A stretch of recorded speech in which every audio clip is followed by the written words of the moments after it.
G'day guys, Craig here and welcome to our channel Roamin in the Robbo. So we're between trips at the moment, so I thought I'd drop this little video about a modification that we made recently. It hides underneath these drawers here. I won't pull them out. I'll throw some footage in over the top. So like I said, we're between trips at the moment. We're actually hitting Karijini National Park in about 2 weeks time. So by the time this vid comes out, we'll be in Karijini, and that is my favourite place that I've ever been to in Australia. I can't wait, it's gonna be awesome. So keep an eye out for those vids dropping soon. So underneath these drawers, that's the back side of the shower rose, and I installed a tempering valve. This mod's courtesy of Ken, by the way. If you're regular to the channel, you might remember him from a couple of episodes back. We went camping with him and his family. They've got a Robbo as well. He's a super handy dude, and he showed me what he had done, and it's fantastic. So it serves two purposes. It's like an anti-Scold device, but it also helps you save water as well. The hot water system in the Robbo, it's got two temperature settings, 60 degrees and 70 degrees, and they're both bloody hot, to be honest, and it's quite easy for the kids to scald themselves. So it basically mixes hot and cold water together to get a nice even temperature coming out of that shower rose. It's not for the kitchen, it's just for the outdoor shower.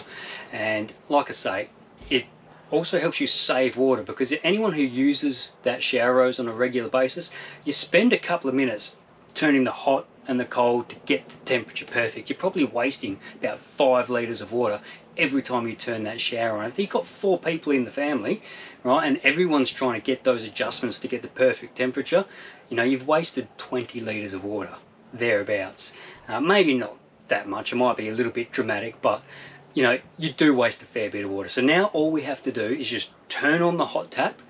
That tempering valve mixes the hot and cold, and it comes out the perfect temperature, and you can adjust the temperature. It takes a little bit of messing about to get that perfect temperature, but then you put the drawers away and you don't have to think about it anymore.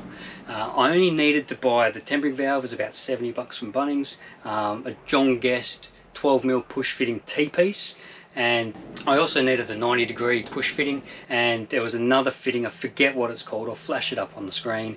It's a 15mm BSP or half-inch BSP threaded fitting with a 12mm push fitting on the back side for the cold. So the shower rose, you can still use just all cold, or now the adjusted hot temperature, for want of a better expression, sorry.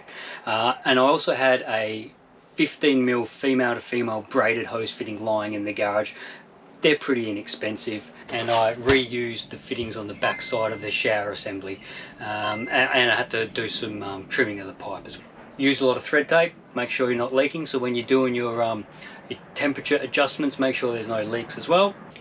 So basically, once I mounted the tempering valve, all I needed to do was just reroute the hot line to the hot side of the valve, the cold line to the cold side of the valve, and then the outlet came into the hot water tap, or the back side of the hot water tap. So whenever we have a shower, turn that hot water tap, and that's it. There's no adjusting cold or hot to get your temperature right, so you're not wasting water.